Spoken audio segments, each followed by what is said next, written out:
Another episode of Back of the Net and Beyond. Today I'm going to be speaking to former Tottenham, Crystal Palace and Sheffield Wednesday footballer, Anthony Gardner. How's it going, mate? You okay?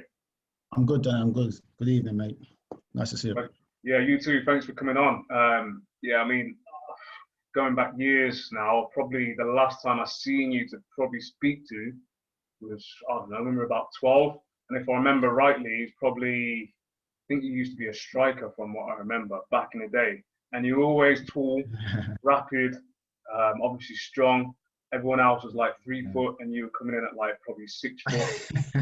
It's kind of, at that point for me, it's kind of like, who is this guy? Like, it's just, what has he been eating?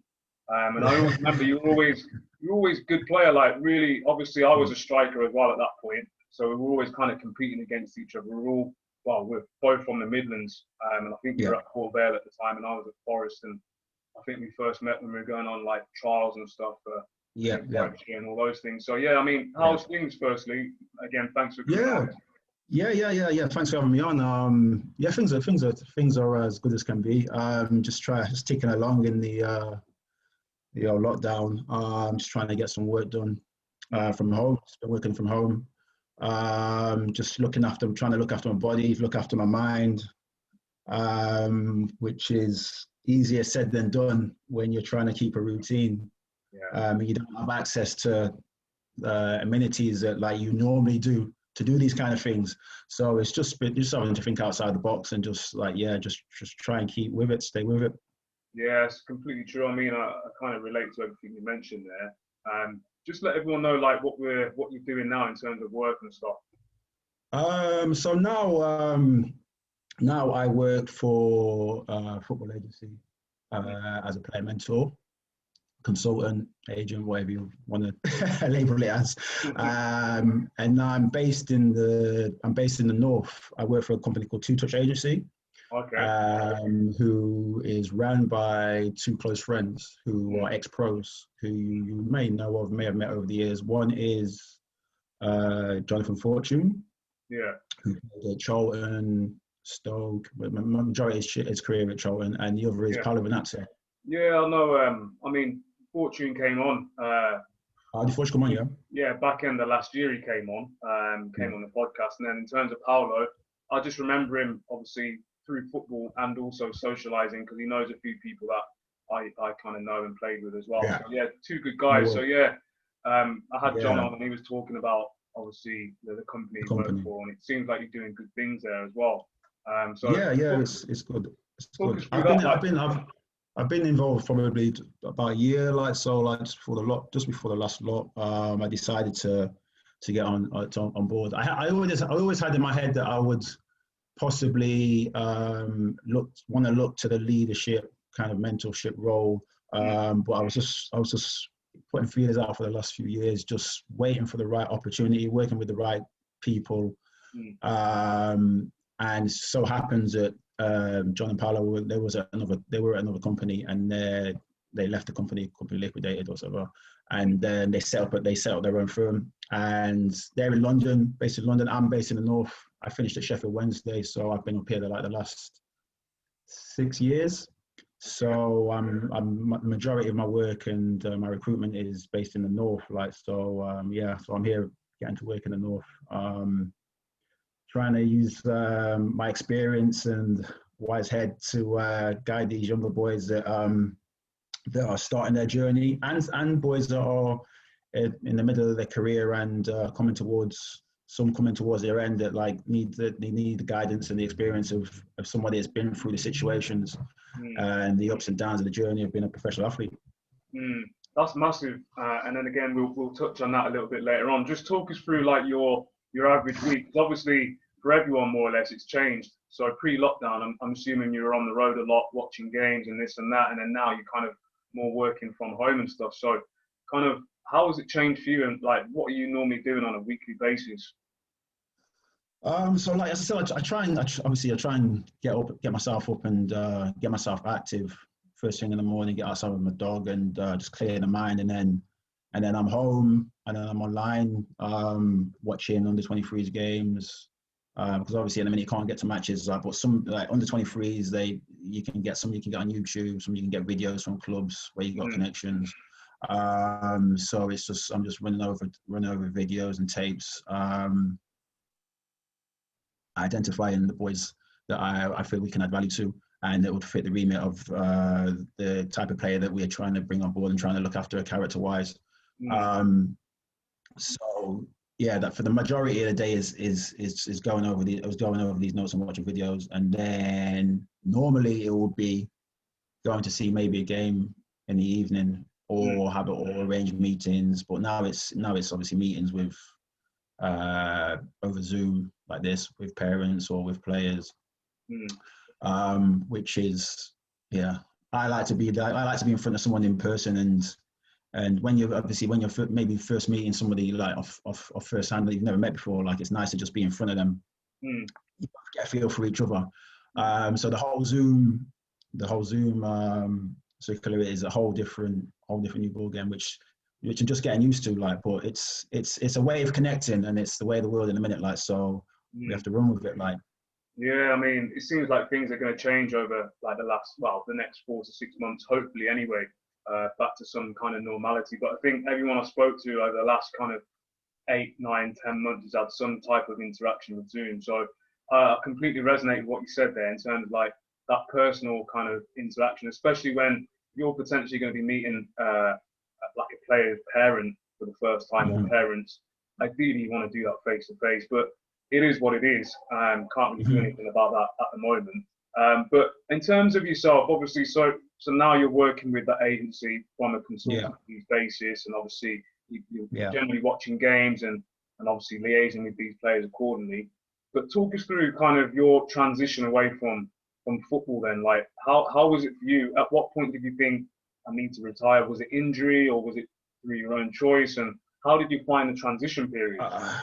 My transition period was quite tough. I found it quite tough because, as I said, I finished at Sheffield Wednesday. The last 2 years I did the Wednesday, and my second year I was 33, and I had a double rupture of my Achilles in my last year of my contract.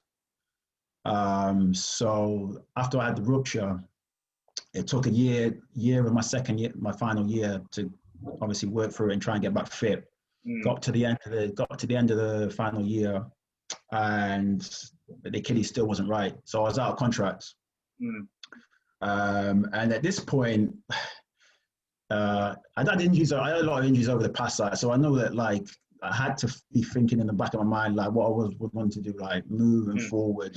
But at the same time, the last 3 or 4 years of my career, like I'd played a lot of games, like regularly, like, you know, I was playing 30 plus, mid-30s games a season, like, so my body felt in good condition, and I was more managing my body better.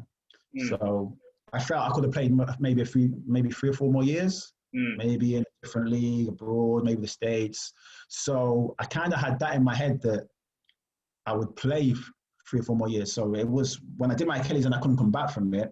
It took like 2 years for it to feel anything like I could play. And by that point, I'd already made a decision not to on the edge that I was just going to move on. I was just like, look, by the time, if you could get back playing at 35, how much longer would I play for like after that? And then I'd have to revisit the whole situation again and go through the mental, because it was kind of mental torture, like, you know, like going through that process of not knowing if you could get back on the pitch and playing. And when you did get back on the pitch, it was nowhere near training pitch. It was nowhere near good enough to even be like considering like playing, like, you know, or trying to give it like. So I was just like, I don't want to go through that. I don't want to go through that physically, and I don't want to go through that mentally again. And I called it a day. And I went back to the Midlands because I was in Sheffield at the time. I went back to the Midlands for a year and just reset. I needed to reset. I needed to be around family. I needed to be just like, because obviously, you know, it's when you stop, like, football is a bubble. As much as you try not to be inside it, like all the time, like it can consume your everyday life, like. So consumed by it, like in certain terms, like, so I was consumed by football, like it was, especially like when you're so driven to reach the top, like, you know, like you give it everything, like, so I was consumed by it. So to come out of that abruptly was a big crash down to earth, like, yeah. So I needed to be around people that knew me best, and that's what I did. That helped me for a year, and then I decided to come back to the north. I met a partner in the north that I was with at the time in the north. I came back, and then I settled here. Like, so the last 3 or 4 years, after I finished, I was based here. Okay. And then when you were going through that period where you kind of just coming back from the injury, and then you're at that crossroads, and you thought, okay, well, that's it for me. Did you get any help? Did you reach out to kind of any organisations like the FA, PFA, or anyone else just for help at all? Or yeah, I reached out to a couple of ex pros that had finished just before me. Luckily, like there was like John, for instance, he'd had an Achilles injury, which he stopped with. He did both his Achilles actually, so he was somebody that I could talk about and just talk to him, just like, look, like it's just the process of coming out of the game is I'm finding it tough, like, and I knew obviously the PFA was there. Luckily, like one of the players that at the time, Simon Barker, who was an older pro when I was at Port Vale when I first started out. He was I don't think he was the chairman, but he was like high up in the PFA, like, so he was somebody I could pick the phone up to, right, just to talk about really things like insurance and just pensions and these kind of things that I knew I had in place, but like how to access these things I needed guidance on. Yeah. So like the PFA were quite good, and he and I can't remember who else. There was another fella that I was dealing with, ex-pro. They were very responsive in helping me just rejig certain things I need to do to get my life in place, move forward. Like, so I was thankful to the PFA for that, and yeah, they did a good job. Like, I've heard stories of like boys that feel like they've been like left on the lurch and not had the support that they may feel they should get from being a member. But that, like, in my experience, they helped me quite well. That's good to know, and you're right there. I mean, I've had people on, and it's kind of a bit of a mixed bag where some people say, look, didn't get any help. Some people say, like yourself, they got help. And I suppose it all depends on what you class as help, like what you're actually looking to access. If you're looking for the PFA to say, right, here's a job for you, that's not going to happen. And there's no industry that's really going to do that. The only way that's really going to happen is if you've got a friend or family member or someone that you know who's got a company where they're basically willing to give you an opportunity. And even then, you still need to be the right candidate. They're not just going to give you it just because you played with them or they know you. It doesn't work like that. In terms of you have to have the certain kind of skills and the mindset and the hunger and drive to want to go and push forward in whatever field or whatever role that it's there in front of you. Like the PFA, like obviously they had careers officers. I spoke to one of the careers officers and I was just like, look, I was in a fortunate position that, like, I'd had a long career playing in the top 2 leagues, and like I'd earned like good money, like, so it was just like, it was a situation where I didn't have to rush into something that I didn't feel like was for me. They didn't push anything on me, like what they spoke about coaching. Obviously, the coaching's the first one that comes in. I was just like, look, if you know, I know me and coaching, on-field coaching was not something that I envisioned myself going forward with. Like, I had certain leadership qualities. I was skipper at Wednesday, skipper at Palace, skipper at Hull for a time. I have those leadership qualities, but it's not something that I thought I would be able to transfer like into coaching players. Maybe it was more likened to life coaching, like, you know, like mentorship.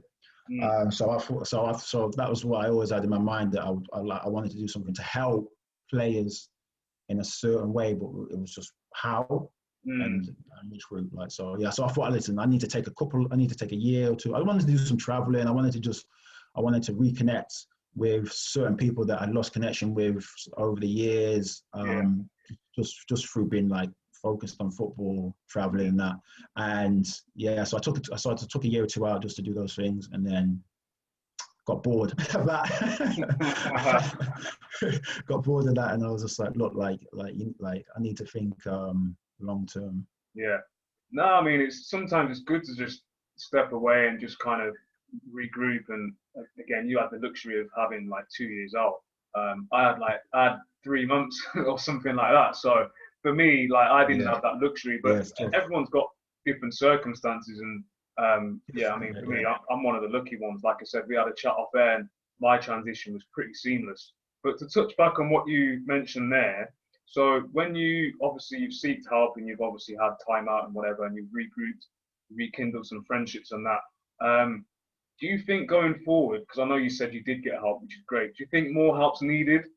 So I'm talking about not just the PFA, because everyone talks about the PFA and again the FA, but clubs in general. Do you think there's more help needed for players in terms of making them more aware, making them more prepared for retirement, more well-grounded? I think there needs to be more welfare for sure. I'll try and give you an example. Like things have changed over the years. Like when I was 19 and I just moved to Spurs, there was no for a club like Spurs, there was no real welfare for a young player moving from the Midlands. Like, because at 19, like you're moving away from home, you're moving to a big club, big city.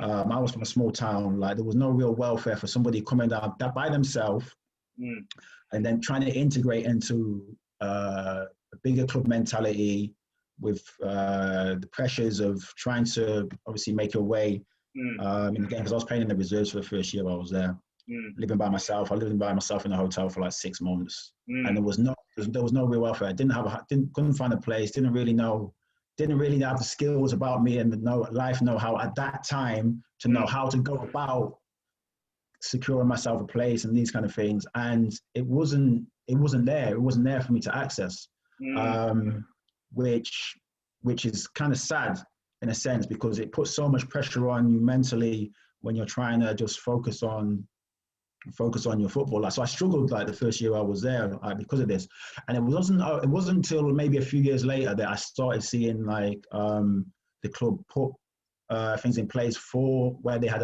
like a welfare officer who looked after player liaison, they called it, to look after the players. There's somebody you could go to if you needed help with a hotel, if you needed help with finding a property, if you needed some advice, from tax advice or anything, like just something, they put you in the right direction. Like some may say these are skills that you should have, but not necessarily everybody does. Like, and then you need, as you say, when you're concentrating on your football and you're that focused, you need these kind of people around. I think now there is people that inside the club that are there to help players and just help the process of certain things just be a little bit easier. But coming out of the game, it's not there as much. It's nowhere near as much as it should be. There should be that aftercare from clubs. I know, like, if you're contracted and you come out of contract, then it's kind of the club see you as a commodity. Yeah, of course. So it's like, well, what there's then if you're out of contract, like there's going to be no aftercare for you if you're not their player anymore. Like, so it's then who is it down to? Who's going to like help you in like with that process? This is the problem. Yeah. I've seen a couple of companies that do like they work on like obviously after careers after football, and they try and create like a social like group where you can talk about these things. They have meetings and you can just like share ideas. Like, it's good to talk and that, and then you never know what kind of opportunities may come up through talking and being in the group. That's what I found, that like social media is powerful like that. And it's an opportunities can arise from that, like. it's a tough one. And you mentioned there, obviously, I remember when obviously you got that massive move from Port Vale to Spurs at 19, and we're going back Yeah. like what 20 odd years. Yes, yeah. It's crazy. Obviously, things have changed. Technology, infrastructure, finance, and whatever within clubs and in general has changed. But from the outside looking in, because you mentioned there, like, oh, like you should have the skills, or people assume you should have the skills. But I always compare it to, okay, 19-year-olds outside of sport, have they got the skills? Do they know about tax and mortgages? And they don't. You don't, because you're 19. All you're thinking about, especially back in the day, you were just thinking about your mobile phone and whether you could pay the bill or not. And that was it. And buying clothes and stuff. You're not thinking about buying your first house or apartment. You're not thinking, maybe you're thinking about buying a car. And that's, again, with that, you're probably just going to go with your mom or dad or a brother or whatever. And they would help you out with that interaction and the transaction as well. But you're not thinking about buying a house really. And again, you're moving away from home. So all these things are kind of going on in your head. You're still physically changing as a person as well. You haven't discovered yourself yet. Physically, mentally, you're changing. I was my first 6 or 7 months I was depressed. I didn't know it at the time, but I definitely was. Like my routine was like I'd get up in the morning, I'd be living in the hotel, get up in the morning, have breakfast. Luckily, like there was 2 other players that had just signed before me. They were staying in the hotel, Matthew Reventon and Simon Davis. They'd signed from Peterborough. I'd see them like in the hotel in the morning and the evening. But apart from that, I didn't know anybody. And I didn't know anybody in London. Like people that I started to get friendly with were only players at the club. So it would be get up, get your breakfast, go training, train hard, finish, and then what do you do? Like go back to the hotel, relax, sleep, and then go again. It was like Groundhog Day. I couldn't wait for the weekend to come, and then I'd drive, boom, I'd be straight back up the M1, M6, back up to the Midlands. And that was in that routine for about 6 months. And in that time, like my game struggled because I'd gone from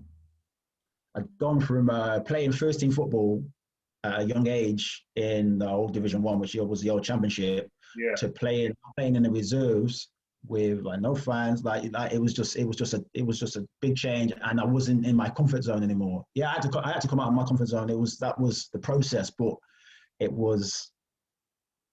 the process was a lot more difficult than I could ever have expected. Like, you know, no one could prepare you for. And this is what I was saying about I think clubs now probably have people around you that can help you with that process and just make sure that you're in the right kind of mind frame and you have all the help you need. But then they didn't but this is what I try to with younger players now, try to make sure that we can offer this kind of support to them, because it's not always at the club that not always a club or they have that in their mind that a player might need this, because a relationship between a player and a club may be different between a relationship with a player and a mentor or an agent, or a parent. Yeah, of course, 100%. I mean, in terms of your transferable skills that you've taken from all those years in football, obviously at a young age, Port Vale, you're mixing with all those, experienced pros. Back in the day, that division was a proper men's division. It was different. It's not like it is now. Again, the Championship is probably one of the toughest leagues in the UK at the moment. Anyway, but back in the day, it was a different kettle of fish. Back in the day, ridiculous, yeah. And then obviously you've gone to Tottenham. You've done what you've done there. Played at a high level throughout your career. So, what transferable skills have you taken from your experience in football to obviously what you're doing now? I'd say I was never really one to be at the forefront. Like I was kind of quiet when I was younger. But obviously you develop certain skills and you have to change as a person. You have to grow over the years. And the position I played, obviously, I started out as a centre forward, but then I changed to being a centre half. And you have to have a whole different grasp on the game and the players around you when you play that position. So I grew as a person and as a man, and then with the way the game was and the club I was at, I had to be a lot more vocal, had to be a lot more forceful in my mannerisms. I had to, in a sense, become more of a leading kind of role. That's what they wanted from you, like, you know. So, and then when I left Spurs and I went to Hull, that was when I think I was like 26, maybe 27. That's when I started getting into as more as a kind of a leader, like, you know. And I'd say that's kind of one of the main kind of skills that that I have now, that I can be more on the forefront with and forceful with in the ways I'm trying to with the ways I'm trying to work, and the way I can co-host with somebody, you know, a lot more confidence. What else? Resilience from injuries. I had a lot of injuries in the career, and that breeds you to develop a kind of resilience in life that is needed to, like, you know, if you're not down, you can bounce back. So I had many setbacks, which you have to come back from, and you have to be mentally strong to do that, like, you know. So I just try and use these experiences that have developed over the year, and then just help players where I can, where I feel fit, that I can share some of that experience, and then they can be open. They can speak to me anytime. I can be that figure that somebody can come to me and speak to me anytime about any aspect of football, whether it's on or off the field. Yeah, I think that's massive, especially in this day and age. With you've got things that are kind of distractions, social media and stuff, and it's got elements of obviously positivity, but you can see, like, after games and stuff, you have a bad game, naturally these players are probably going to want to check their social media. That's just one small facet of potential hazards going forward. So if they've got a voice that they can listen to, someone that they can pick up the phone to, like yourself, I think that's massive. Yeah. So I think it's great what you're doing. In terms of, like, again, retiring and things like that, why do you think some athletes find it harder than others? Is it through preparation or just circumstance, or? Yeah, as you were saying before, I think it's everybody's story is different. Like, so I think it can be. I think circumstances play a big part. Timing. It can be, as I said, in my experience, it was the timing wasn't of what I thought. Like, so that's why I found it tough. Mentally, physically, like, I just, like, my body was probably just saying, like, look, like, we're done, like, you know. So that was a circumstances case. Maybe sometimes it's just like a lack of prep as well.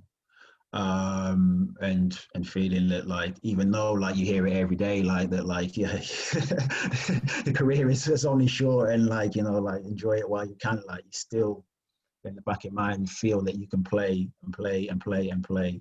And then maybe I'm not as proactive on putting something in place for when you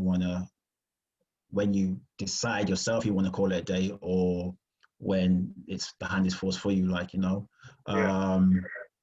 So it's sporting life. It's not just only football. Like, it's just, I look at all other sports. I look at American sports as well. Like, because it's just to just gain knowledge and just different aspects and different how different athletes deal with the transition and what they maybe might try and do, like, just to make the transition a little bit easier. Yeah, I think the American model, especially in sport. Ultimately, I think it's just a, yeah, I think yeah, especially in sport, I think it's just a transition that just generally is, it just can be difficult, like, but it's just how difficult it's going to be is down to you, like. Yeah, of course, and you touched on it there. I think the American side of it, especially football, I think they've got it right, whereby you have to do well at school in your education before you can even think about playing like football, basketball, and those things. And at least then you know that if it doesn't work out, because anything can happen, injury or whatever, it's not always in your own kind of hands. If it doesn't work out, you've got something, whether it be a trade or some type of degree to fall back on, and then it makes the transition a lot easier. And I think, I don't know how or if they can even implement that over here now. I don't know if it's too late or if we're just too stuck in our ways, but I think it's difficult. Like, obviously, yeah. Obviously in the States they have the collegiate system on it, so it's like you have to get yeah, obviously they get scholarships on that, but they have to get the grades and certain things. They're pushing you to get those certain grades before you're even in the league. Obviously here, like you'll know when we was in the youth team, you go like college like 1 day a week. Right? You do college 1 day a week, and then you'd be expected to just pass the test at the end of the semester, when the semesters are finished. But I didn't even end up finishing mine. It was just like, you're doing leisure and tourism, like you had no choice on what you was doing. And then within a year, I was playing in the first team. Like, so it was just, I'd play on a Tuesday night, the lessons were on a Wednesday. I couldn't even get to the classes. Like, so it was like, that was like a non-starter for me. Yeah. Which kind of probably took away some of the skills that like I had to offer like academically, because I only just come out of school, like, so you're still in that mindset, like you're still in that mind frame of learning, but then you get thrusted into playing football like full time, and it's just like, well, this, from the club's point of view, they see it as this is more important than that. Yeah. You see, so like it's like then it's you embedded into like, okay, like, well, I need to focus on this more than like than education, you know, which is wrong. Like you need to be hand in hand if possible. 100%. I mean, I had a similar experience whereby I got pulled out of college because they said, look, you're at a certain level whereby we think that you can push on. So I was like, happy days, don't have to go to college. And then I was just training when I was going to college. So yeah, it's just different. And again, it's different experience for that was the mindset. Really. Huh? That was the mindset then, wasn't it? Like we were young, you're young then. Like it's just like your goal is just to play in the first team and play football, like, you know, like, so exactly. It's just like, as I said, you can be. I was like half happy as well. I was just like, it was a chore anyway. But I guess if it was something that I kind of enjoyed doing, that it wouldn't have been like, but it wasn't something that I would have chose to have done. Yeah. Like, you know, like, so it's. Yeah, I mean, 100%. So again, I want to touch on your career now. And you've mentioned a bit earlier, you started off at Port Vale, and like I said, I remember you being a striker. So talk to me about, obviously, Port Vale. You're obviously a striker. How did it switch? Obviously, I'm assuming they assumed this guy's like 6'3", 4'5". Like he can be a centre half, especially back in those days in like, Division 1. It would have been then. So how was it? Like, how was that conversation? How did that happen for you? It started off like, I started at Port Vale at 12. I was playing like grassroots before that, but I always played like 2 years above my age. I was big, obviously, you know, I was tall, I was big, and I wanted to get into my dad wanted to get me into football, and my mum early. I just wanted to play, so I ended up the earliest you could play was under 10s. And I was 8, so I ended up playing under 10s football at a young, like when I was like 8. So that helped with my development over the years. And it wasn't until I went to Port Vale and started playing in the youth team that I started playing with my own age. So then by then I was kind of already quite advanced, you know, like mentally, physically playing against older boys and stuff and that. And then I signed schoolboy forms. Schoolboy forms at 14, left at school at 16. By then, I was still playing as a centre forward. This is when I would have been playing against you. Like, we were the same. We were in the same age group. Like, I was playing against you. And then, I was a centre forward, and then got into the youth team, started full time, and then within a few months, I started playing up front. We played. I started playing at the back. We played Aston Villa. And I think we were short on centre. We were short on defenders. We didn't have defenders. And I played at the back for the county team, Staffordshire, before when I was at school. And one of the other players was just like to the manager. He was just like, "Oh, Gars can play at the back. He's played at the back in county team and that." And he was like, "Can you play at the back?" I was always a forward. I wanted to be a forward. Like, I wanted to score goals and play. You know what I mean? Get on the shoulder, do all that kind of stuff. Like, look, the kind of stuff. That was my position. But I was just like, look, like, I can play there. Like, so we played Villa, and I had a really good game. And Darius was playing up front in that game. And at the time, Darius was he was hot. Like, he was probably one of the best centre forwards in the country for our age. He was playing for England and whatsoever else. He was that kind of guy, and I had a really good game against him, and we won. Mm. So the next day, we come back in, and then the manager was like, the reserve team manager was just like, "Oh, you played at the back at the weekend." And I was just like, "Yeah." He said, "Oh, you did really well." And I was just like, he said, "Well," he said, "You bottled it. You bottled playing up front now." And I was just like, it was just like, I was told to play there, like, and Yeah. I said, I was playing there, and that was it, like. And he's just like, "Well, you're playing at the back now from now on." Mm. That was it. So from then, like, they played me in the back. I was playing in the back of the youth team, and then for a few months, I was playing in the reserves. And then within a year from there, I was playing in the first team. I made my debut at 18, Yeah. just after my 18th. That must have been tough. And like I said, back in the day, that division was like proper football, like old school. So how did you find that as well? Because that must have been a bit of a challenge. Yeah, it was tough. It was tough as there wouldn't have been any 18-year-olds playing. I was probably the only 18-year-old centre half player in the league. Like, you know, like maybe one or two others. Like, and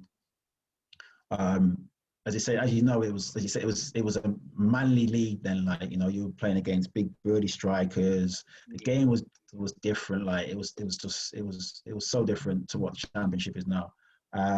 It was a battle every game, like, and it's probably the grounding that I kind of needed. Like, you know, like I played within the first year and a half. The year and a half I was there playing in the first team, season and a half, played maybe close to like 50 games. And those 50 games were obviously, yeah, every week it was at it. Like, so it was the grounding that I needed before I moved on. So yeah, I was thankful for what Port Vale did for me, developing me, and then putting trust in me. John Rogers was the manager, who gave me a debut, and then Brian Horton was manager that kind of like grew me after that. Like, so yeah, the club did wonders for me, and then they got good money for me, and in the end, it was just like I was told I had to leave. Really? It was. Yeah, I was told I had to leave. Like, story was, I was driving home one day, and then I got a phone call from the manager, and he was just like, "Look, you need to come back." I was just like, I thought I was in trouble. I was just like, I was like, have I done anything wrong? Like, I ain't been out night clubbing or something on a night, and I shouldn't have been out. Like, and he was just like, "No, you need to come back." So I went back, and I went in his office, and he was just like, "Look," so you played really well at the weekend. We just played with West Brom, but I had a groin injury, and he's just like, "Look, we've had a bid for you, like, and like, yeah, from Spurs, and they're the only club that you're going to." Like, I knew there was one or two clubs or other clubs that were watching, and he was just like, "Look, deal's been done. Like, we're going to speak to your agent, find your agent. He's going to call you, like, call him this evening, and then going to be on your way down to London." And it was just like that, bam, I was gone. That's massive. So that was just like, yeah, it was mad. It was just surreal. Like, you know, it was just in a space of maybe like a year and a half. It just all progressed like really quickly, like, so, which was mad taking it in. But that was football, man. That's, you know, that's football life. That's crazy. So then obviously you've gone to Tottenham, and then you've done really well. You started off in the reserves, and then you made your first team debut and kind of kicked on from there. So how was it, obviously, playing in the Premiership week in, week out, top strikers, especially back in the day, playing against the likes of people like Andy Cole York and Shearer and whatever else. So how was that for you?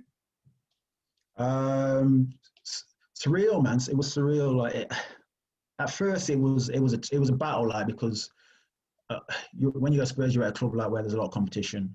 Yeah. You know, and obviously you got to fight to get in the team, and it's always players coming in, coming out, like, so it's you're just focused on just trying to get the kind of form that you can give yourself the best chance to play games. Fortunately, I had a manager that gave me my debut was George Graham, but the game I made my debut in against, he got sacked. Oh, wow. And then, I came on at half time. We lost 3-1, and I was playing at back with Sol, and he got sacked after that game, and then Glenn Hoddle came in, and yeah, Glenn Hoddle played me after that, like, and I had run the games under him for the period that he was at the club, so that kind of set me on my way to being established. And then obviously, like you said, you're playing against the best strikers in the league. Back then, back then the Prem was just different. It was just different. Like you had all the legends, all the top boys playing up front, and it was good times, man. It was good times, and like experiences that I'll never forget, never leave me. Like that's massive. And again, you played for some big clubs, Crystal Palace, Sheffield Wednesday, but in that period of Tottenham, you got into the England squad. So how was that, and how does it come about? You hear like players, they say they get a phone call, and it's like, is it a prank or whatever? Obviously, you were doing well, so you must have had an inkling that you were potentially on the fringe of the squad. Like it was the 03, 04 season, so I was like 23, and Leonardo had left. David Pleat was the manager, and I was playing regularly, and I was playing well, playing regularly, and I knew Sven had been at a few of the games. I'd been watching, and his assistant had been through the games watching, and the manager had mentioned that he's been keeping his eye on you. Like obviously managers and the national managers, they talk like, and he's just like, he's been keeping his eye on you. But at that time there was a wealth of the centre halves, like, and like top class went centre halves, like, you know, I could roll names off my tongue all day, like the amount of centre halves that was in and around. It was just like I was just like, I don't think I'd be getting near the squad anyway, like. Even though you're playing well at Spurs, like, you know, which were a big club in the limelight. But I had a call from David Pleat one day, and he was just like, "Look, are you ready?" And I was just, "What do you mean ready?" Like, I'm always ready to play. Like, he's just like, "You ready? You know, you ready? You ready to join up with the national team?" I've had a call from Sven.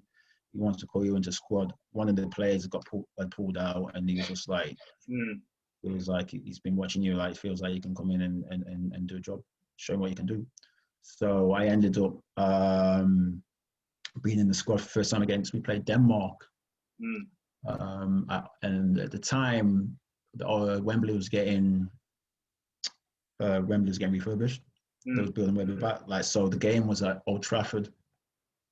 Well, I had a bit of a mad story like leading up to it, like where I got picked up the day of the first day of the training. Yeah. And the FA car turned up like 2.5 hours late to my house in London. Wow. So like I didn't get to the Lowry Hotel in Manchester until maybe like I literally pulled up actually in the car in the FA car as all the players are getting on the coach to go to training. Imagine this, imagine this. It's your first time in the national team squad, and you're just pulling up in a car. Like all the big boys are getting on the bus to go. And I had like traffic on the way up as well. Like so I was like crazy late. So I had to run upstairs. My kit was inside. Still my kit on. Got on the bus. So all the boys were waiting like on the bus. Get to the training ground at the cliff where Man U used to train. And did the session. Right near the end of the session, my back just seized up. Wow. Yeah, my back just seized up, and I ended up after having to have treatment like for the next 2 days, and not being able to participate in the game, Jesus. Which was just like mad. Like it was just like I was just like, how's my luck? Like, you know, like it was just crazy. Like, it went from a high being on the suit. Obviously, you're in the squad, and then to not be able to. Disappointing that not be able to like play or participate was just like was just a big downer. But then I ended up. I was in the next squad. I was in the squad again. We played again. We played away at Sweden, which was I got on at half time, which was like a great experience, man. It was a great experience. And then the next season, I had a foot injury. Didn't play all year for Spurs, and that was it. Obviously, that it just passes by like anything like, you know, I was no longer at that level playing week in, week out at Spurs. I was in and out at Spurs, like fighting for a place, like, you know what I mean? And then it was like experience where I had to move on. It was only a year or two after that maybe 2 years after that I moved on from Spurs to Hull. Okay. Wow, I mean that's football for you. And again, 1 minute you're up here, and then the next minute you can be anywhere. So massive congratulations, great career. Just to come to a close, like anyone that's listening, obviously any players that you've kind of come across within your network that you're dealing with at the moment, is there any advice that you give to any of those players? Again, young, old, there's no kind of, I'm not targeting any type of demographic, but is there any advice that you'd give anyone? Coming out of the game or coming into the game? Both, yeah, any advice at all?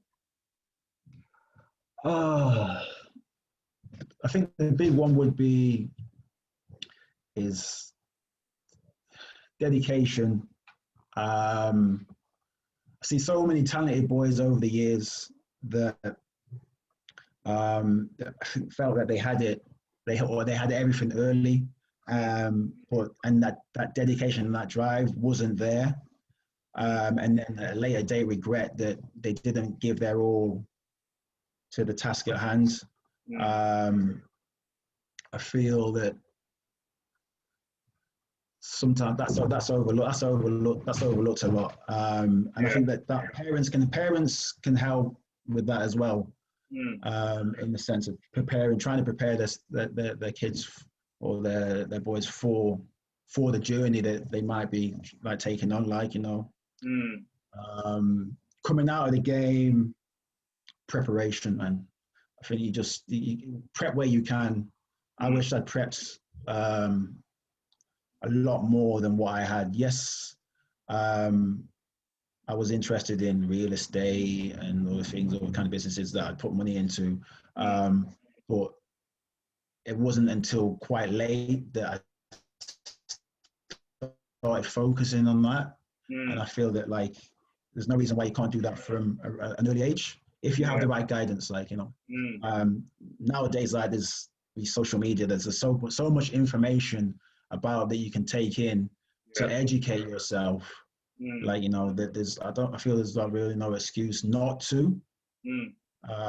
And I think just talk, like, come on, like podcasts like this, pick up the phone, talk to friends, talk about football, talk about the game, talk about the journey, talk about life after football.